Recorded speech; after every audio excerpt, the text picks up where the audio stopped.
It's amazing. We get shut out at home to the Toronto Blue Jays yesterday, 2-0, after just a whole entire week of scoring 7 or more runs on the road. And then we come out today, we're down 6-0, we come back and win. I mean, this team has no quit. They're fun to watch. Pitching for the Rays today, Andrew Kettridge. Keep in mind that 3 out of our 5 starting pitchers are on the injured list and will be injured for at least another month. So we're working with Brendan McKay and Charlie Morton for the next month, at least. And all the other games, bullpen days. It just sucks having one of the best rotations in the majors, one of the best pitching staffs in the majors, and just seeing them all get injured. Tyler Glasnow, he's been injured for like 2 months now. Blake Snell, he's out till September. Now Yanni Carrinos, he's out for at least a month.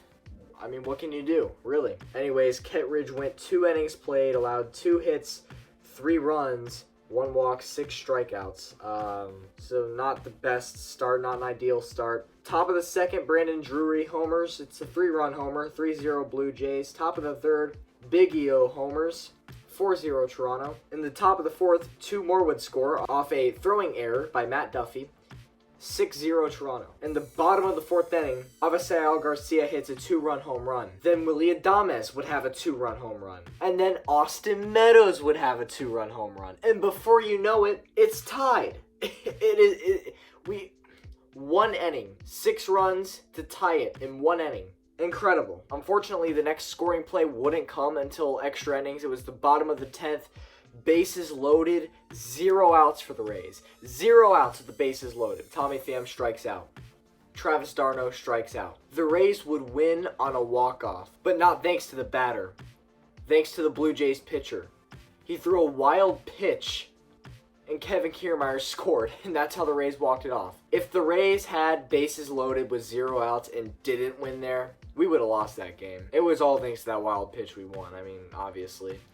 But I'm just saying, if we couldn't score with bases loaded and 0 outs, if we didn't score, we would have lost that game. All thanks to a wild pitch. Incredible. These Blue Jay games have been rather fun this year for the Rays. You know, last series, we were in Toronto.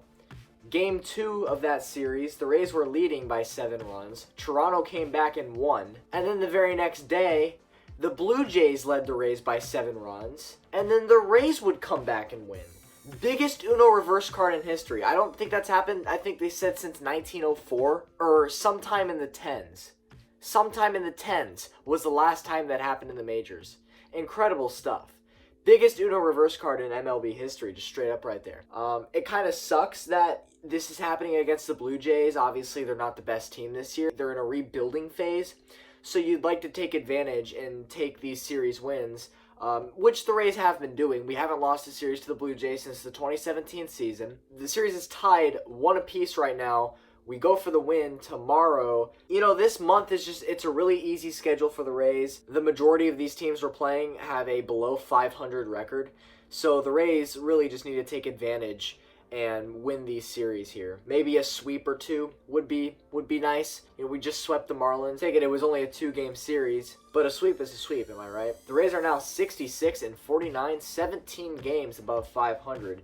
Quite honestly, it's a bit ridiculous how good the AL is this year. The Rays have a half a game lead over Oakland for the wild card spot. Yet you look in the National League, the second wild card is the Phillies, and they're only 5 games above 500. Imagine if the Rays were in the NL. We'd have a huge leap in the wild card spot.